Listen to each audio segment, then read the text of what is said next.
दैनिक जागरण का संपादकीय डिक्टेशन। गति 100 शब्द प्रति मिनट।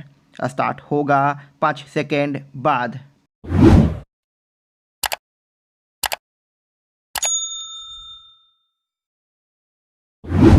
स्टार्ट। आम चुनावों के अवसर पर भारत में मानवाधिकारों के उल्लंघन को लेकर आई अमेरिकी विदेश विभाग की रिपोर्ट को खारिज करना आवश्यक था। यह अच्छा हुआ कि भारतीय विदेश मंत्रालय के प्रवक्ता ने इस रिपोर्ट को न केवल पक्षपातपूर्ण करार दिया बल्कि यह भी कहा कि वह भारत के बारे में खराब समझ का परिचायक है। इस खराब समझ का परिचय अमेरिका के साथ अन्य पश्चिमी देश भी रह कर देते रहते हैं। इन देशों की सरकारों के साथ सरकारी सहायता प्राप्त अथवा कथित रूप से स्वतंत्र संस्थाएं तो प्रायः भारत के बारे में ऐसा आकलन करती है जो दुर्भावना से भी भरा होता है।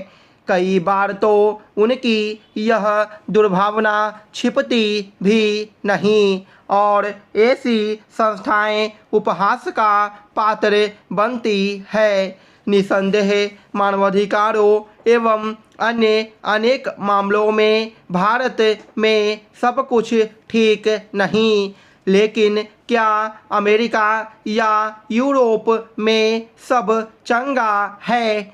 निसंदेह ऐसा भी नहीं है कि भारत में जब कहीं मानवाधिकारों का उल्लंघन या फिर किसी अन्य मोर्चे पर कोई समस्या उत्पन्न होती है तो उसकी अनदेखी कर दी जाती है और संबंधित संस्थाएं एवं अदालतें हाथ पर हाथ धरे बैठी रहती है। यह संदेह करने के अच्छे भले कारण है कि अमेरिकी विदेश विभाग ने अपनी रिपोर्ट में मणिपुर का उल्लेख इसलिए किया क्योंकि वह केवल यह जताना चाहता था कि वहाँ ईसाइयों के साथ ठीक व्यवहार नहीं हुआ। इस रिपोर्ट में जिस तरह राहुल गांधी की सदस्यता खारिज होने का जिक्र किया गया वह भी सवाल खड़े करता है। एक तो राहुल अकेले ऐसे जनप्रतिनिधि नहीं जिनकी सदस्यता खारिज हुई हो, ऐसे न जाने कितने जनप्रतिनिधि हैं।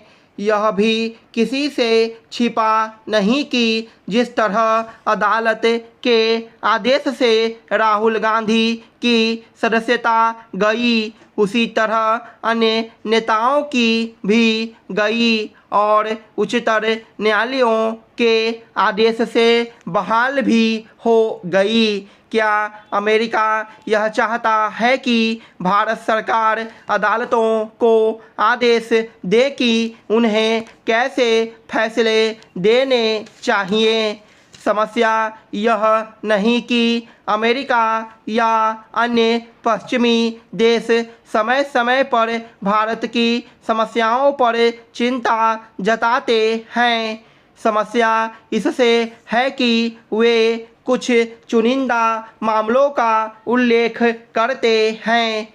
इससे भी खराब बात यह है कि पश्चिमी देशों की संस्थाएं कभी यह बताती है कि भारत की तुलना में पाकिस्तान में लोग अधिक खुश हैं और कभी यह कि भारत में लोकतंत्र अंतिम सांसें ले रहा है। ऐसे हास्यास्पद शोध सर्वेक्षण भारत के प्रति पश्चिमी के दुराग्रह को ही अधिक दर्शाते हैं। एक बुरी बात यह भी है कि पश्चिमी मीडिया का एक हिस्सा भी भारत के प्रति दुराग्रह से भरा हुआ है। उसके रवैये से यदि कुछ स्पष्ट होता है तो यही कि उसे भारत का बढ़ता कद रास नहीं आ रहा।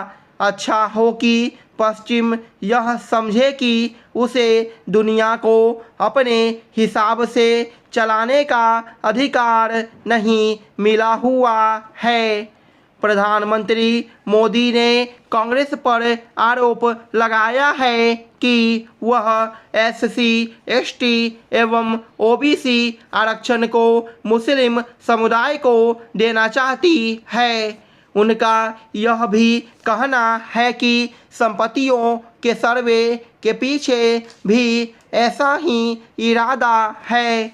इस पर कहा जा रहा है कि वह ध्रुवीकरण चाहते हैं।